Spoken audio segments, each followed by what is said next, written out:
separate purchasing department? We call it a purchasing section, not a department. Because Brentwood is just a small hotel, 75 rooms lang. Some creamery. Ayun, well, purchasing section lang. Kasi small hotel lang kami, 75 rooms. So, don't need a separate department, just a section. Sir, how many personnel do you have in the purchasing department? Marami. 2. It's the purchasing head and the inventory clerk. Kasi they're multitasking. And by the way, kasi the process of the purchasing is related or coincides with the operations of the kitchen and the F&B service. But you're asking how many personnel does purchasing has? Dalawa lang. Are you using contracts? I am not quite familiar with the contracts, but what I know is they're using service agreement in the form of yung parang receivables, payables, I mean, yung how many days, 15, 30 days, yung Sir, do you bid with suppliers? I'm sorry? Do you bid with suppliers, sir? Yes. How do you invite bidders? We actually, purchasing head actually are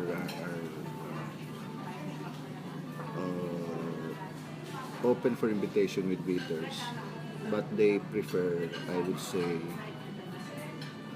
referrals and contacts. Kasi they're in the business of so many things, kaya I think majority of their bidders or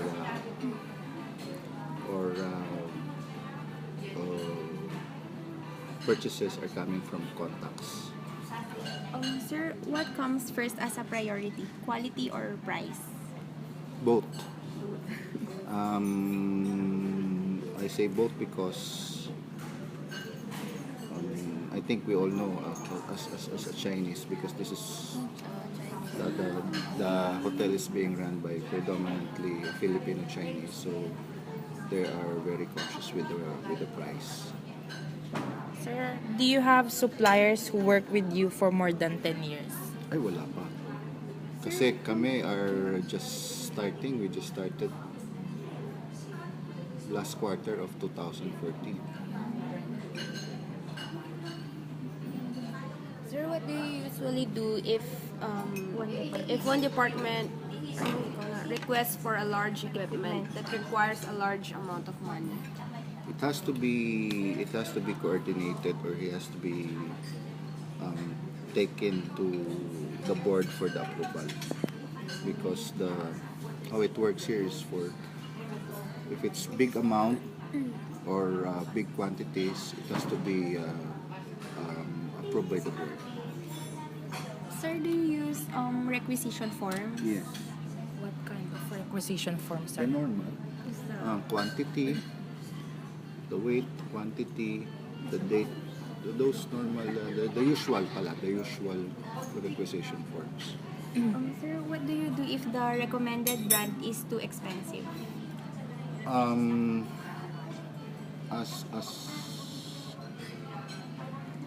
As a new hotel, there are instances that we stumble to that kind of situation. But I guess to answer that question is,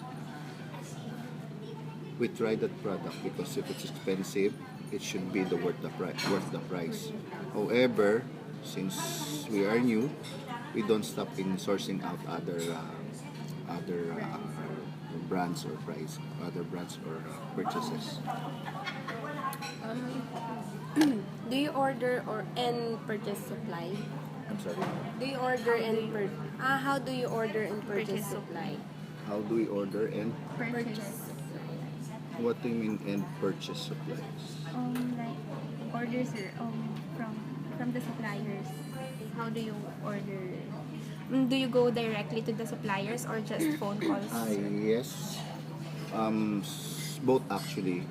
As a first timer, the purchasing head goes directly to the supplier, negotiate, check the quality, and come up with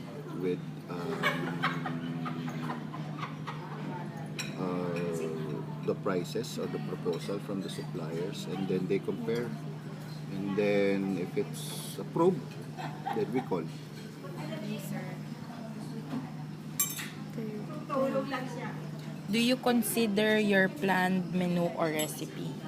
Do we consider? Planned menu. Menu or recipe. What do you mean do we consider? If you're going to get the supplies, sir, you can consider your planned menu. Yes, it has to go hand in hand with what we require.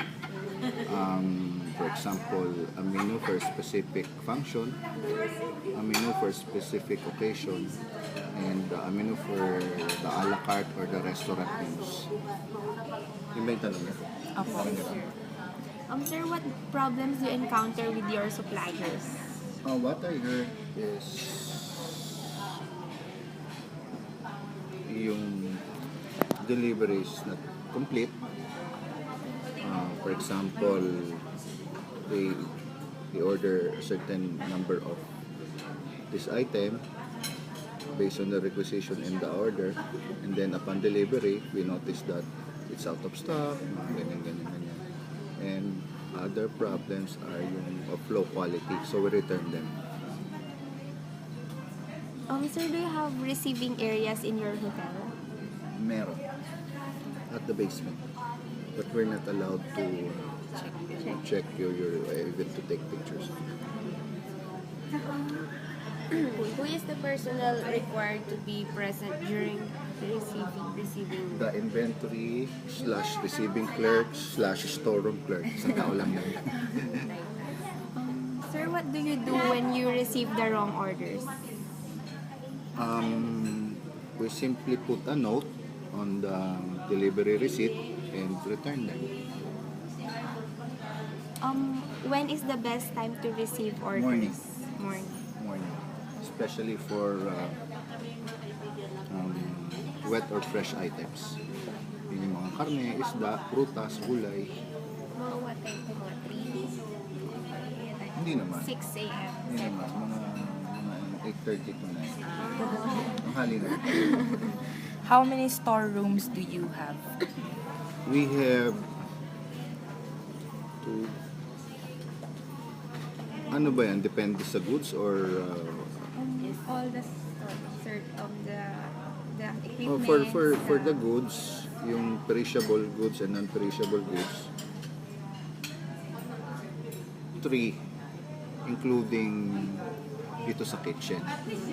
Kasi we don't have a walk-in freezer, baka tanongin nyo rin yun. So the fresh items, once it's received at the basement by the inventory clerk, goes directly to the freezer. So wala kaming walk-in freezer kagaya sa mga lalaking bagay. And for other equipments, yes, may mga storage area kami. Who are the people who could access to your storeroom? So inventory clerk / How do you monitor supplies in your storeroom? the inventory clerks in charge of monitoring by putting tag, and I think the routine is on a weekly basis. As I mentioned, we're not that big, so it should be done every day. So hindi mabigat para mag-monitor kasi the cycle is very quick. How do you assure security in your storeroom? Only one person access the store. Siya yun. Sir, meron po kayong CCTV sa Meron, may CCTV. Sir, how do you trace waste and losses?